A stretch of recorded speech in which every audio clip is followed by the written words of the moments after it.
আমি আজকে একটা ঘটনা দেখে পুরাই অবাক। আমরা কম বেশি সবাই দেখছি অনেক বেশি যে টিএসসিতে কী পরিমাণে টান উঠছে, কী পরিমাণে টাকা ওঠানো হয়েছে, খাবার সামগ্রী ওঠানো হয়েছে, তারপরে হলো জামাকাপড় ওঠানো হয়েছে।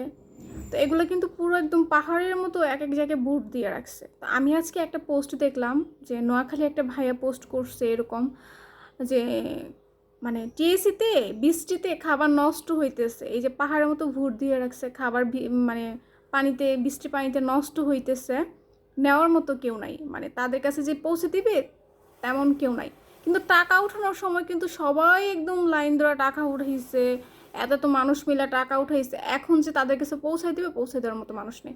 তো নোয়াখালীর ওই ভাইয়াটা বলতেছে যে আপনারা যদি পারমিশন করেন বা পারমিশন দেন, আমি এসে নিজ দায়িত্বে নিজের ট্রাক ভাড়া করে নিজের টাকা দিয়ে খাবারগুলো নিয়ে যাব, এভাবে খাবারগুলো নষ্ট হইতেছে।